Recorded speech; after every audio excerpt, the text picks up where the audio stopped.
He was slammed face first onto the dirty gas station floor, knees grinding into his back, fist pulling at his arms. Blood dripped from his forehead into a puddle of spilled soda. The crime? Buying snacks while black. Handcuffed, mocked, dragged in front of laughing customers, they thought they caught a thief. They didn't realize they had just brutalized a civil rights attorney who would spend the next year ripping their careers apart, piece by piece. Subscribe and tell us where you're watching us from. It should have been a normal stop. James Carter pulled into the BP station just outside Birmingham, Alabama, craving nothing more than a bottle of water and a bag of chips. The parking lot was half empty, the fluorescent lights buzzing faintly overhead. He pushed open the door, nodded politely to the cashier, and made his way down the snack aisle. The first hint that something was wrong came when he felt eyes burning into his back. A uniformed security guard, leaning against the coffee station, watching him like a hawk. James ignored it. He knew this routine too well, the silent accusation, the unspoken suspicion. He grabbed a bottle of water, a bag of chips, and headed toward the register. The cashier barely looked up. James handed over a $10 bill. That's when the door burst open. 2 police officers stormed inside, weapons drawn. "Get down. Hands where I can see them," one of them barked.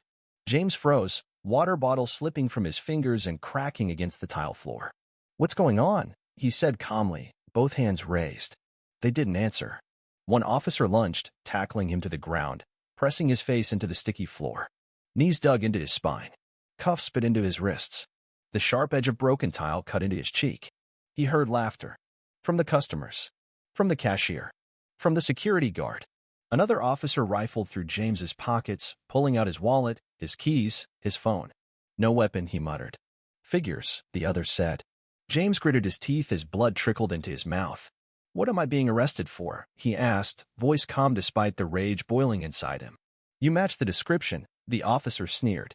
"Someone reported a suspicious blackmail stealing." James almost laughed, almost. Because he knew exactly what this was. And they had just made the worst mistake of their careers. The officer hauled him up roughly, dragging him toward the door. James caught glimpses of faces, some curious, some amused, none intervening. Outside, more squad cars waited. Lights flashing. Neighbors gawking. Cameras rolling. He was shoved into the back seat without care, the door slamming shut with a metallic finality. Through the cruiser window, James saw the security guard smirking, exchanging a fist bump with one of the officers. They thought they had one. They thought they had just arrested another nameless man to shove into the system. What they didn't know, what they couldn't possibly know, was that James Carter wasn't just another black man in the wrong place at the wrong time. He was a civil rights attorney, a fighter, a man who had spent his life tearing down the very system that thought it could break him tonight. And now, they had given him a new case. Theirs. The squad car rocked as it sped over potholes, every jolt slamming James's cuffed wrists against hard plastic. Neither officer spoke. The one in the driver's seat, name tag R. Maddox, tapped the steering wheel in rhythm with the sirens still flashing outside. James sat perfectly still, breathing slow, every movement calculated. They wanted him to panic. They wanted him to lash out, give them an excuse to add, resisting arrest, to their bogus charges. He wouldn't give them the satisfaction. At the precinct, they yanked him out roughly, parading him through the front lobby like a trophy. Officers chuckled behind desks. One tilted his phone just enough to capture the moment, another perp to show off later. They dumped James into a holding cell without processing, without reading him his rights, without a single explanation. Just steel bars and flickering fluorescent lights buzzing overhead.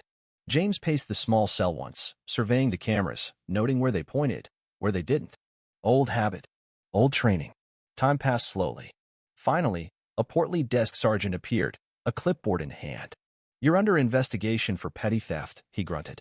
James raised an eyebrow. "You mean the bag of chips and the water I paid for?" The sergeant didn't answer. He shoved a crumpled citation through the bars. James scanned it. Vague charges, no witness statement, no evidence listed. Sloppy. Lazy. Arrogant. They didn't expect him to fight. They expected him to plead out, pay a fine, disappear, another guilty statistic to boost their monthly numbers. James folded the citation neatly and tucked it into his back pocket. "You're making a mistake," he said quietly. The sergeant smirked. "We'll see." At 3:14 a.m., after hours of illegal detention, they finally uncuffed him, shoved his wallet and keys across a greasy countertop, and shoved him out the side door. No apology. No paperwork. No explanation. Just silence. And they thought that was the end. James stood in the humid night, blood still crusted on his temple, breathing deep and slow. This wasn't over. Not by a long shot. He pulled out his phone. Somehow, miraculously, they hadn't confiscated it completely, and made 2 calls. First, to his personal physician for a full injury report. Second, to his private investigator, an old colleague from his law school days, who specialized in forensic video recovery. The surveillance footage from the gas station would be theirs by morning. Every second. Every angle. The truth frozen in high definition. James limped to his car, still parked at the BP station, untouched. He sat behind the wheel, hands trembling slightly with contained fury. He opened the Notes app and began documenting. Time of arrest, 9:37 p.m. Officers involved are Maddox J. Turner. Location, BP station, exit 42. Visible injuries, forehead laceration, bruised wrists, shoulder strain. Facts. Details. Evidence. Because James Carter knew better than anyone. Injustice lived in the shadows. It thrived on silence. But when dragged into the light, documented, dissected, exposed, it collapsed under its own rot. And by the time he was finished, there wouldn't be a single shadow left to hide them. By noon the next day, the first crack appeared. James sat across from his investigator, Elena Ramos, in a sunlit office downtown. A battered laptop sat between them, the screen playing silent footage on a loop. From 3 different angles inside the BP station, the story unfolded. James paying at the register. James walking calmly toward the door. James being ambushed by police without a word. No sign of theft. No threat. No cause.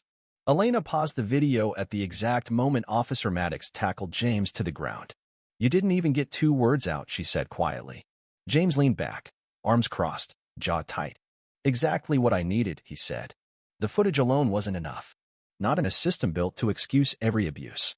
He needed airtight evidence, a strategy so sharp that even their most expensive lawyers couldn't tear it apart. By evening, Veronica Evans, one of the most ruthless civil rights attorneys in the region, was sitting at James's kitchen table. She had dropped everything when he called.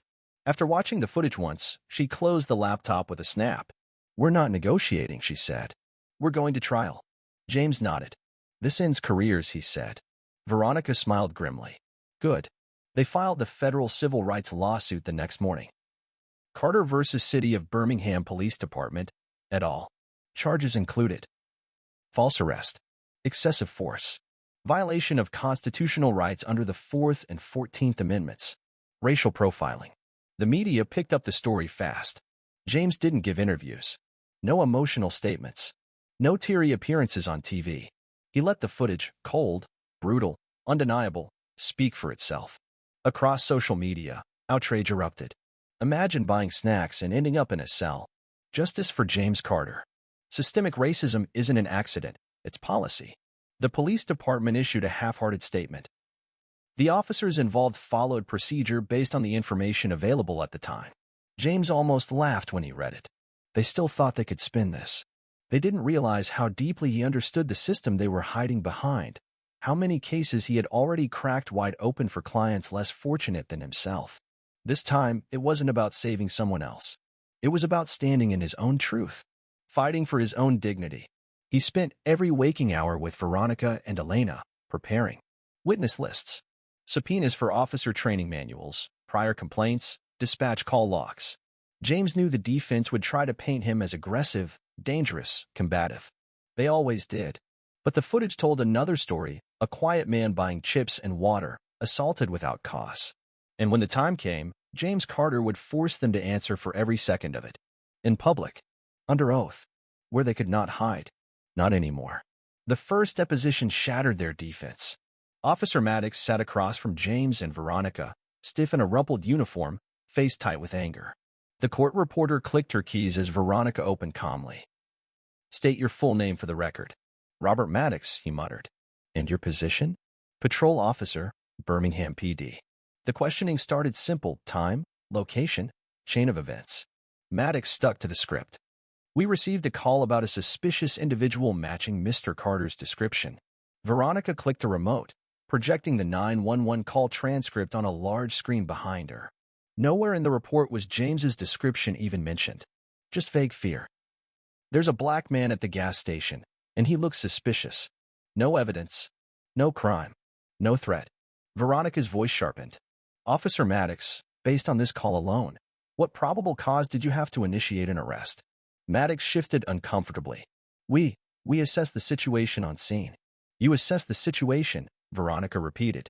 Without speaking to Mr. Carter. Without observing a crime. Without witnessing any theft. Objection. Overruled. Maddox's face reddened. James watched, stone-faced, as Maddox stumbled over his own lies. It got worse.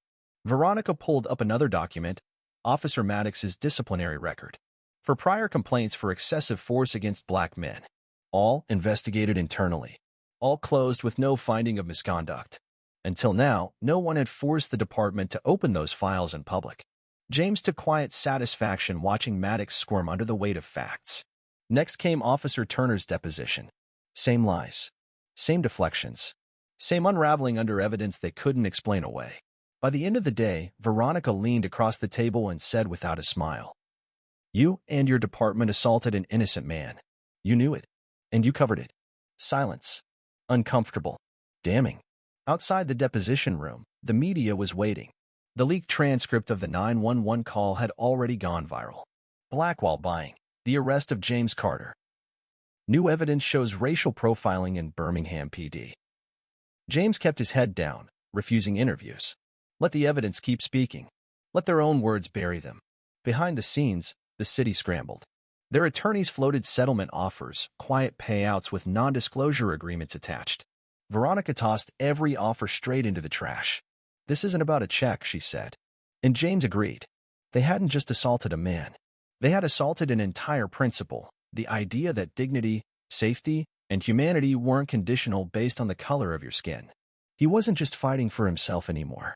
He was fighting for every person who had been cuffed, beaten, and forgotten without cameras to tell their story. And he intended to make sure Birmingham remembered this case for the rest of its history. The trial date was set. 6 weeks to prepare. 6 weeks to build a case that would crush not just the officers, but the system that created them. James was ready. Because this time, he wasn't stepping into a courtroom as a lawyer. He was stepping in as living proof that even when the system rigged the game, it could still lose. The weeks leading up to trial were brutal. Every day, more documents poured in. Internal emails showing officers mocking civilians. Training memos emphasizing assertive policing in high-risk demographics, code words that needed no translation. Complaint after complaint, buried, forgotten, wiped from the public eye. James and Veronica worked late into every night, assembling it all, piece by ugly piece. Micah, a former forensic analyst turned investigator, joined the team, reconstructing missing footage the department thought had been deleted. Nothing stayed buried for long. Meanwhile, pressure on the city mounted.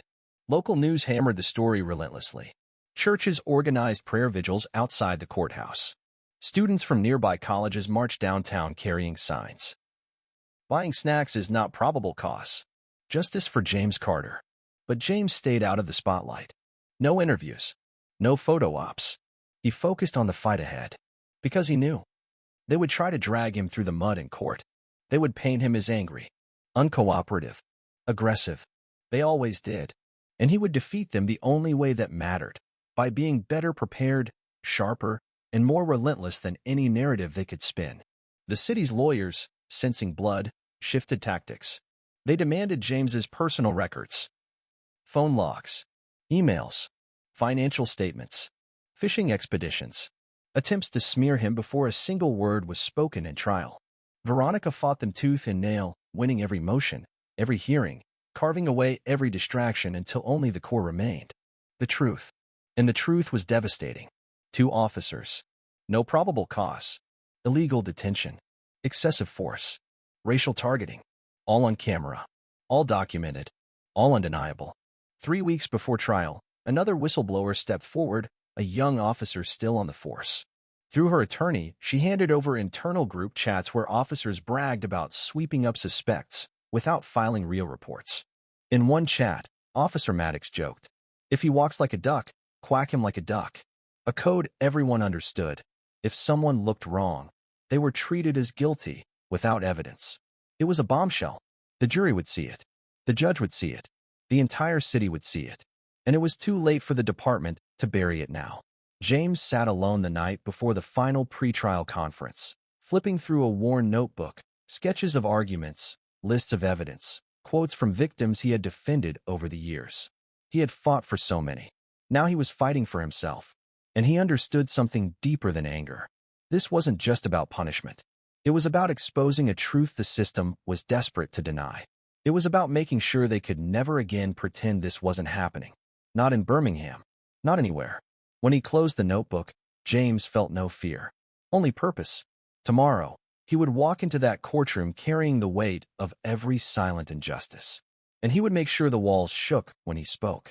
The first day of trial was standing room only. Reporters jostled for seats. Community leaders packed the benches.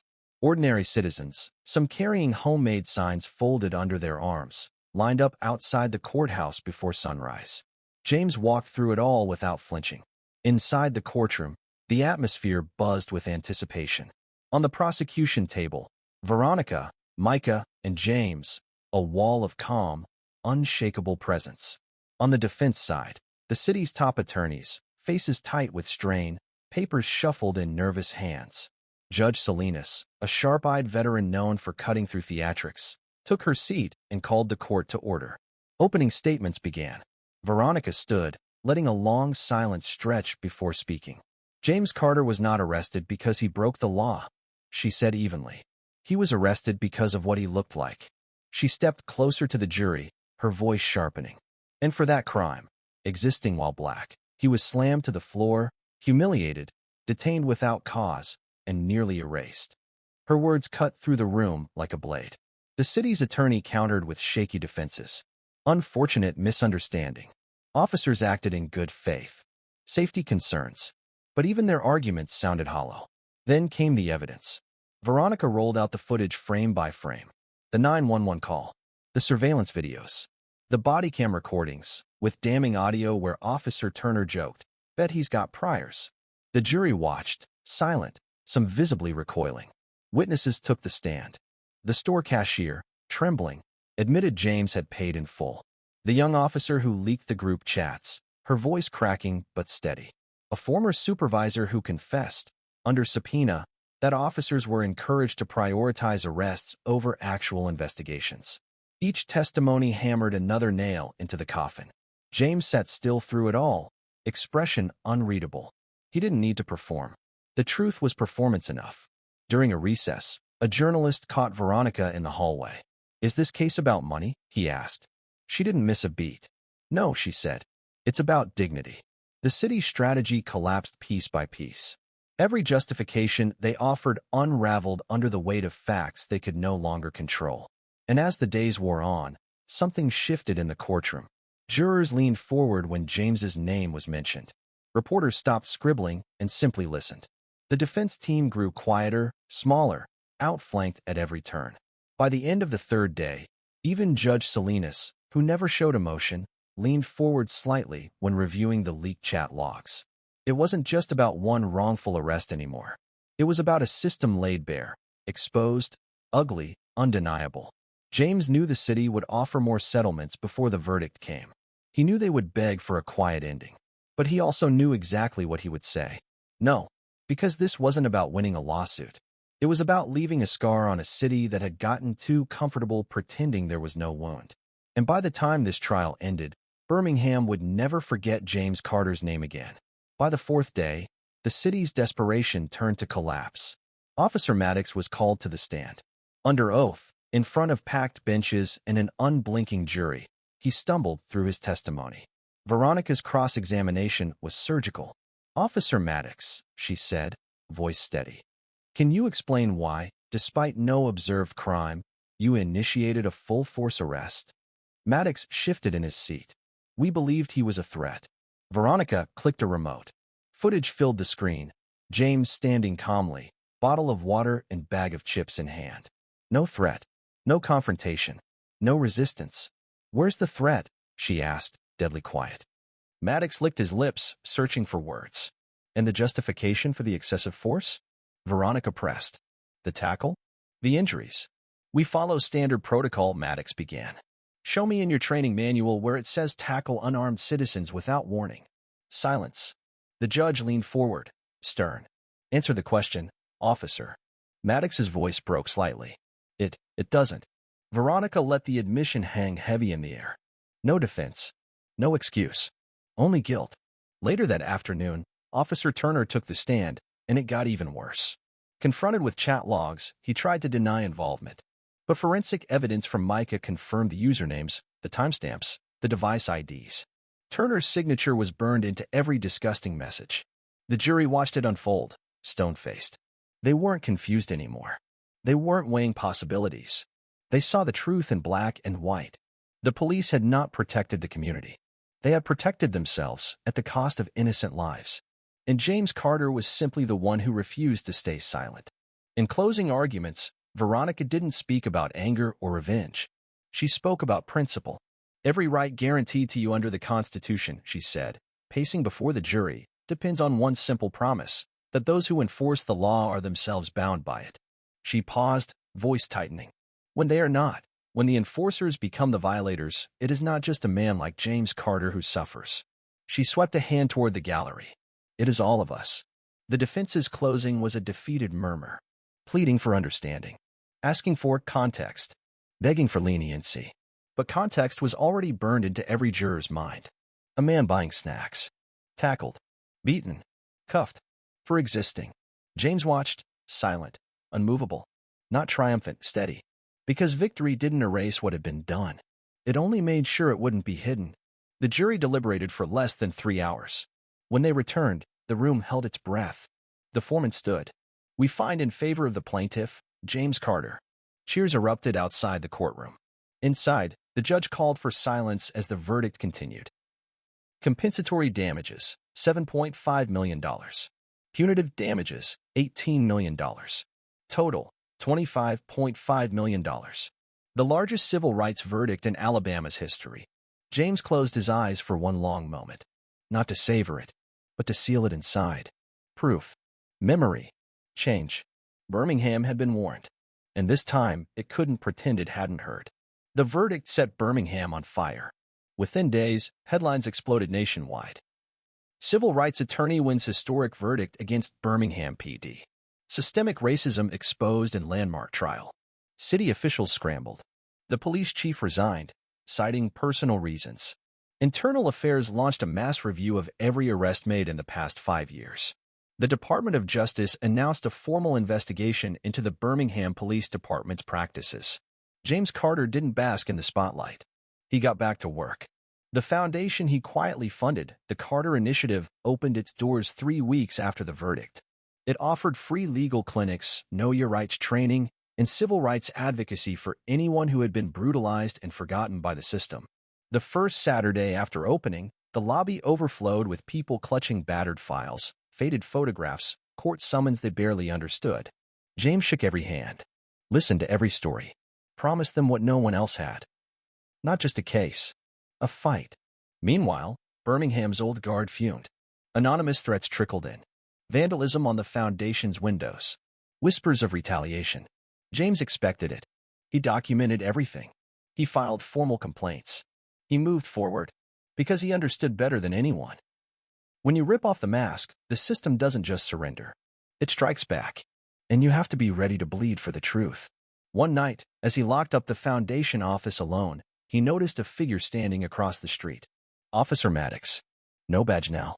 No weapon. Just a man staring at the ruins of the world he thought would protect him forever. Their eyes met across the dark street. James didn't flinch. He didn't nod. He simply turned his back and walked inside, locking the door behind him.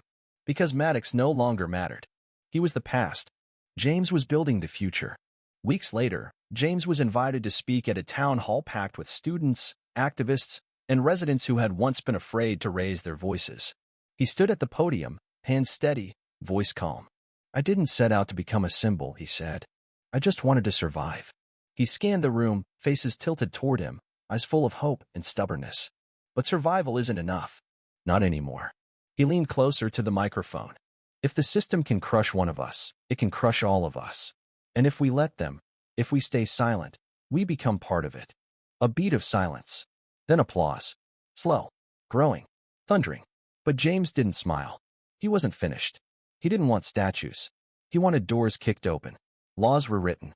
Power shifted. And he would keep fighting for it, every day, every hour, until the old world crumbled for good. Because for every unjust arrest, every knee on a neck, every lie written into an official report, James Carter had an answer. Not this time. Not anymore. The wave spread beyond Birmingham. Cities nearby, Montgomery, Huntsville, Mobile, began demanding their own investigations. Lawsuits piled up. Officials once protected by rank and silence suddenly found themselves subpoenaed, exposed. The Carter Initiative partnered with national civil rights groups, launching a statewide reform project. New policies followed. Mandatory body cam usage with real-time uploads. Independent citizen oversight boards. Zero tolerance for racial profiling. Change was slow, painful, met with resistance at every turn. But it was happening, and it was unstoppable. James didn't revel in it. He carried the weight of it. Each reform wasn't a victory parade. It was a reminder of how deep the rot had spread, how many lives had been broken before anyone dared to fight back. Some nights, he sat alone in his office, stacks of open case files before him, wondering how much further the battle could go. But when doubt crept in, he thought of faces. The teenager who hugged him after winning a case the system thought he'd lose.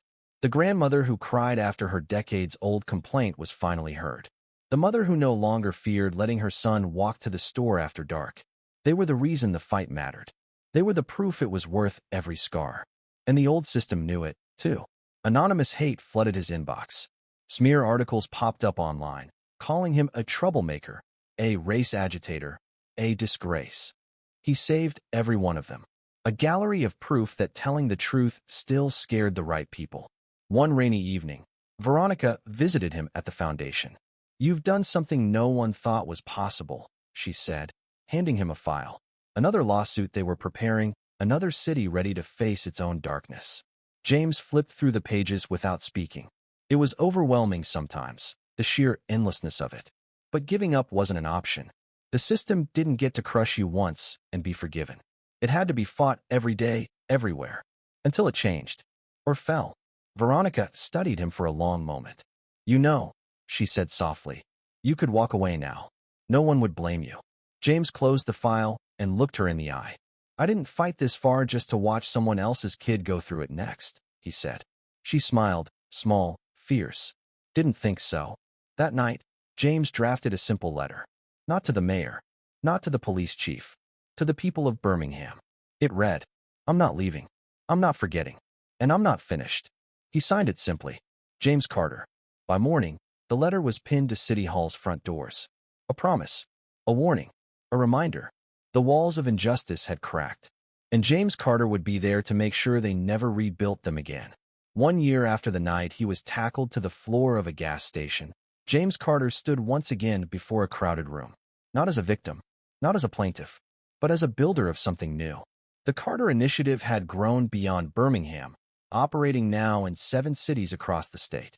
Hundreds of lawsuits were pending, each one a battle cry against the old, rotting system that had thrived for too long. Tonight, the room was filled with new faces. Young law students, community organizers, families who had once whispered their pain, now standing boldly in the light. James walked to the podium without notes, without fanfare. He didn't need a speech. He carried the words inside him. "When they knocked me down," he began, voice steady, "they thought they could end me." He let the room absorb the weight of that. But what they didn't understand was that you can't arrest dignity. You can't cuff truth. You can't silence a people who have decided they will no longer be invisible.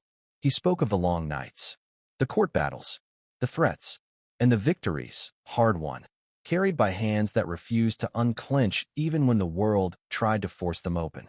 "This isn't the end of the fight," he said. "This is the beginning." The room erupted, not in wild cheers, but in something stronger. A shared, simmering promise. James stepped down from the stage and into the crowd, shaking hands, hugging shoulders, anchoring himself to the movement he had helped ignite. Later that night, standing alone on the steps of the courthouse where he had once been dragged like a criminal, he looked out over a city transformed.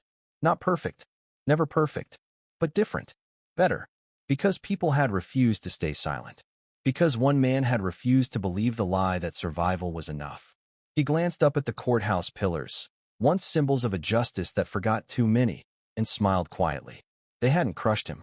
They had made him. And through him, they had awakened something they could never control again. James Carter turned from the courthouse steps and walked into the night. Not with fear, with purpose, because he knew there would always be another door to kick down, another truth to drag into the light, another battle worth fighting. And he would be ready, always ready. Share your thoughts in the comments below, and don't forget to like and subscribe for more stories that inspire action and hope.